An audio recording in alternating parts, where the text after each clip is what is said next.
पद के लिए चुनाव मैदान में उतरे 11 उम्मीदवारों के द्वारा जिला निर्वाचन कार्यालय स्थित एक्सपेंडिचर मॉनिटरिंग सेल के समक्ष चुनाव में खर्च राशि का ब्यौरा पेश किया गया। खर्च की गई राशि के ब्यौरे में कांग्रेस प्रत्याशी जगत बहादुर सिंह अन्नू द्वारा अभी तक सर्वाधिक 4,20,056 रुपए खर्च किए गए हैं, जबकि दूसरे नंबर पर भाजपा प्रत्याशी जितेंद्र जामदार हैं। उन्होंने 1,82,966 रुपए खर्च किए हैं। इसके अलावा गोंडवाना गणतंत्र पार्टी की प्रत्याशी रश्मि पोर्ते के द्वारा व्यय की गई राशि 43,266 रुपए है। वहीं जनता दल यू के विनोद पटेल ने 12,900 रुपए खर्च किए हैं, तो इधर निर्दलीय उम्मीदवार इंद्र कुमार गोस्वामी द्वारा 20,000 और राजेश सेन ने 17,280 और अन्य निर्दलीय प्रत्याशी राजकुमार त्रिपाठी ने 20,000 रुपए चुनाव में खर्च किए हैं। इसके अलावा स्मार्ट इंडियन पार्टी, बीएसपी और 2 निर्दलीय प्रत्याशियों की अनुपस्थिति से व्यय लेखा की जानकारी नहीं मिल सकी है। नगरीय निकायों के निर्वाचन की प्रक्रिया के तहत इलेक्ट्रॉनिक वोटिंग मशीनों की कमीशनिंग का कार्य आरंभ हो गया है। महापौर और पार्षद पदों के चुनाव के लिए इस्तेमाल होने वाली ईवीएम को मतदान के लिए तैयार करने की प्रक्रिया का कलेक्टर इलैयाराजा टी द्वारा जायजा लिया गया। गौरतलब है कि एमएलबी स्कूल के 8 कक्षों में चल रहे कमीशनिंग कार्य के दौरान राजनीतिक दलों के प्रतिनिधि एवं अभ्यर्थी भी मौजूद रहे। अधूरे कार्यों को मिलेगी रफ्तार, इस वादे के साथ पार्षद पद के प्रत्याशी क्षेत्र भ्रमण कर जनमत जुटाने की कोशिश कर रहे हैं। वार्ड क्रमांक 45 शीतलामाई वार्ड से कांग्रेस प्रत्याशी एकता गुप्ता घर घर दस्तक दे रही हैं और वार्ड को विकसित वार्ड की श्रेणी में लाने का वादा कर रही हैं।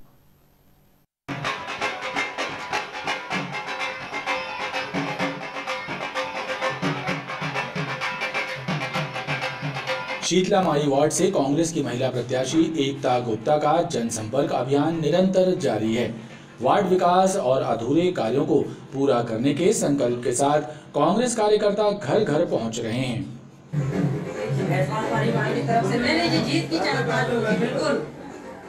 मैं शीतलामाई वार्ड क्रमांक 45 से कांग्रेस पार्टी की तरफ से प्रत्याशी पार्षद प्रत्याशी चुनी गई हूँ और मैं घर घर जाकर सभी लोगों से उनका आशीर्वाद ले रही हूँ और उनकी समस्याएं सुन रही हूँ और जो मुझसे मेरे पापा जी ने जो उनके लिए अभी तक जो भी कार्य किया है और जो आगे बचा हुआ है वो मैं आगे अपनी तरफ से पूरा करूँगी। पूर्व पार्षद और विधायक प्रतिनिधि कल्याण गुप्ता भी इस संकल्प अभियान में शामिल होकर जनसंपर्क कर रहे हैं।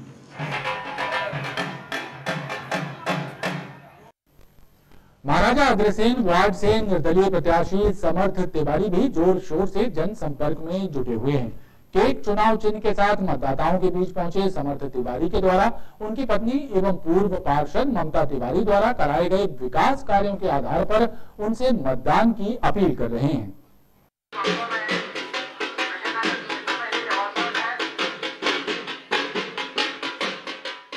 महाराजा अग्रसेन वार्ड में भाजपा से पूर्व पार्षद रह चुकी ममता तिवारी के पति समर्थ तिवारी इस बार निर्दलीय प्रत्याशी के रूप में चुनाव मैदान में हैं।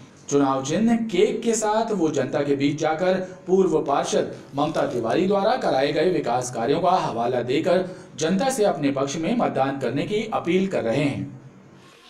यह महाराजा अग्रसेन वार्ड से समर्थ तिवारी इस बार केक का इनका चुनाव चिन्ह है। आप देख ही रहे जो हमारी मातृ शक्ति है हमारे साथ में, महाराजा अग्रसेन वार्ड की जनता हमारे साथ में है, उनका हमको पूरा सहयोग मिल रहा है और आशीर्वाद मिल रहा है। इस बार 5 नंबर की बटन दबाना है और समर्थ तिवारी जी को लाना है। यहाँ विकास नगर में किया है, जगदम्बा कॉलोनी में किया है और विजयनगर में अभी जनसंपर्क चल रहा है। समर्थ तिवारी ने अपने समर्थकों के साथ विकास नगर जगदम्बा कॉलोनी में जनसंपर्क किया।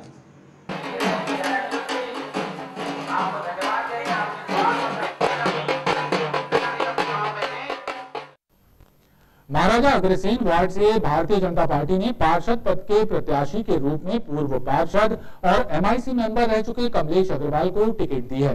लिहाजा वार्ड के विकास की नई इबारत लिखने के संकल्प के साथ कमलेश अग्रवाल वार्ड के हर घर में दस्तक दे रहे हैं।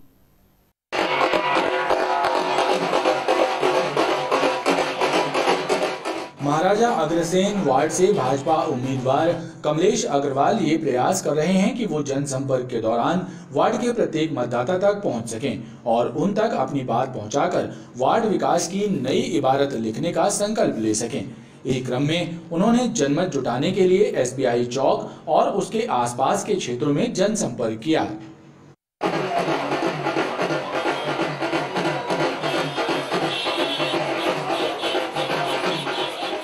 अग्रसेन वार्ड में बूथ क्रमांक 91 में जनसंपर्क चल रहा है। निश्चित रूप से जिस प्रकार से जनता का हमको आशीर्वाद मिल रहा है, ऐसा लग रहा है कि कांग्रेस की जमानत जब्त होने वाली है, क्योंकि यहाँ पे सब पढ़े लिखे लोग हैं।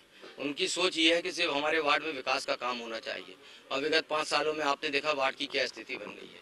और हमने जो 3 वार्ड में जब हम चुनाव लड़े थे तो हमने बहुत विकास का काम किया। आज जनता का कहना ये है कि अगर कमलेश भैया आए तो निश्चित रूप से यहाँ विकास होगा। और आने वाले समय में हम आपको बताना चाहते हैं कि महाराजा अग्रसेन वार्ड एक मॉडर्न वार्ड, एक आदर्श वार्ड और एक स्मार्ट वार्ड के रूप में जाना जाएगा। मैं जनता को आश्वस्त करता हूँ। भाजपा प्रत्याशी ने वार्ड में व्याप्त विभिन्न समस्याओं का समाधान करने का भरोसा जनता को दिलाया है। भारतीय जनता पार्टी के चिकित्सा प्रकोष्ठ की बैठक में प्रकोष्ठ की आगामी गतिविधियों की रूपरेखा तैयार करने के साथ ही बेहतर स्वास्थ्य सुविधाएं प्रदान करने पर भी मंथन हुआ। भाजपा चिकित्सा प्रकोष्ठ की अहम बैठक महानदा क्षेत्र में संपन्न हुई, जिसमें महाकौशल संभाग के प्रकोष्ठ पदाधिकारी मौजूद रहे। लेकिन कोई यदि BPL कार्ड में है, उसका आयुष्मान कार्ड नहीं बना है, उसे हमें सहायता कार्ड नहीं बना है या पात्र नहीं है सर। भाजपा चिकित्सा प्रकोष्ठ महाकौशल संभाग की बैठक में हुई चर्चा के बारे में चिकित्सा प्रकोष्ठ डॉक्टर अश्विनी त्रिवेदी ने बताया कि भोपाल से संयोजक डॉक्टर अभिजीत देशमुख सहित अन्य पदाधिकारी शामिल हुए और स्वास्थ्य सेवाओं को लेकर चर्चा हुई। इसके अलावा प्रकोष्ठ की आगामी गतिविधियों की भी रूपरेखा तैयार की गई। आज चिकित्सक प्रकोष्ठ की महाकौशल संभाग की बैठक जबलपुर में आयोजित हुई थी, जिसमें भोपाल से जो चिकित्सक प्रकोष्ठ के संयोजक हैं डॉक्टर अभिजीत देशमुख जी वो आए हैं, प्लस सह संयोजक डॉक्टर रोहित श्रीवास्तव जी एवं जो महाकौशल के जितने भी जिले के जो संयोजक हैं वो आज यहाँ उपस्थित हुए हैं। इसमें हम लोग स्वास्थ्य को लेकर सब चर्चा करी है कि चुनाव की जो आचार संहिता है जब खत्म हो जाएगी, इसके बाद हम लोग को कैसे आगे बढ़ना है, उस विषय पे हम लोग की बातचीत हुई है। बैठक में निर्णय लिया गया कि आदर्श आचार संहिता समाप्त होने के बाद ही आगामी गतिविधियों पर कार्य किया जाएगा। ग्राम पंचायत मुकंदवारा में स्थित मतदान केंद्र में पंचायत चुनाव के दौरान धांधली किए जाने का आरोप लगाते हुए सरपंच पद के प्रत्याशी और उनके समर्थकों ने घंटाघर में विरोध प्रदर्शन कर दोबारा मतदान कराने की मांग की है। ग्राम मुकंदवारा में पंचायत चुनाव के मतदान एवं मतगणना प्रक्रिया के दौरान हुए विवाद के बाद सरपंच पद के प्रत्याशी दीपक ने अपने समर्थकों के साथ घंटाघर में विरोध प्रदर्शन करते हुए इस मामले की जांच करने और दोषियों पर कार्रवाई करने की मांग की है। उन्होंने आरोप लगाया कि कुछ व्यक्ति मतदान कक्ष में घुसकर मतदान प्रक्रिया को प्रभावित कर रहे थे। पूरे गांव में हम लोग तो अपनी सच्चाई की चर्चा रख रहे थे, बात रख रहे थे, पर किसी की सुनी नहीं और आगे लाठीचार्ज कर दिया गया, जिसका हम लोग आज जो यहाँ पर सबके बीच में है ये उसका हम विरोध कर रहे हैं। हम चाहते हैं कि जो सच्चाई है वो सामने होना चाहिए, दोबारा पुनः इसमें चुनाव होना चाहिए, मतदान होना चाहिए और निष्पक्ष जो भी निर्णय होगा वो हमका स्वीकार है। ग्राम मुकंदवारा का है, यहाँ पर ग्राम पंचायत में टोटल धांधली हुई है, पेटियाँ खुली पाई गई हैं। वहाँ पर जो निर्वाचन अधिकारी हैं उनके द्वारा पैसा लेकर लोगों का साथ लेकर वहाँ पर निर्वाचन अधिकारी जो वहाँ कैंडिडेट थे उनसे मुलाकात कर पैसे लेकर पूरी टीम इकट्ठी होकर और वहाँ पे इस टाइप का जो अंजाम परिणाम दिया उन लोगों ने, ये बहुत गलत है, इसका हम विरोध करते हैं।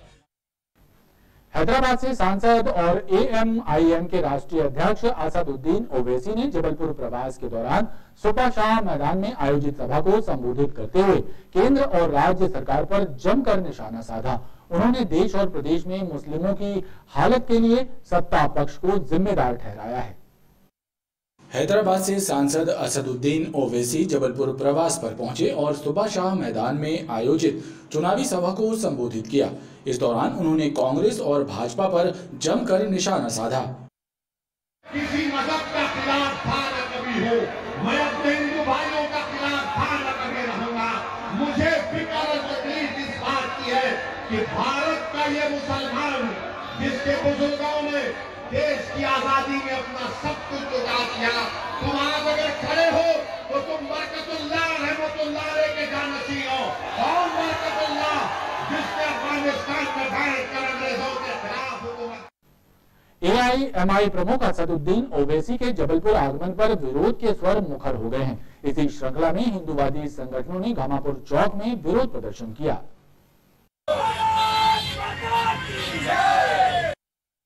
एआईएमआई प्रमुख असदुद्दीन ओवैसी के जबलपुर प्रवास पर हिंदूवादी संगठनों द्वारा विरोध प्रदर्शन किया गया। घामापुर चौक में विरोध प्रदर्शन कर रहे हिंदूवादी संगठनों के सदस्यों ने कहा कि ओवैसी के द्वारा कई सभाओं के दौरान आपत्तिजनक भड़काऊ भाषण दिए गए हैं, जिसके कारण सांप्रदायिक सद्भाव बिगड़ने का अंदेशा बना है।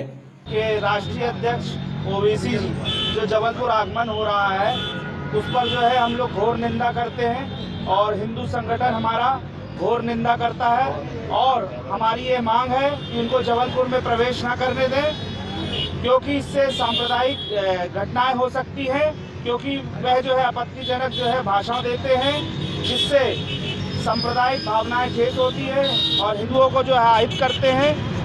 हिंदू जागरण मंच के सदस्यों ने इस संबंध में कलेक्टर के नाम एक पत्र भी सौंपा है। खबरों का ये क्रम लगातार जारी है, आप देखते रहिए BTV न्यूज। जबलपुर के प्रथम नागरिक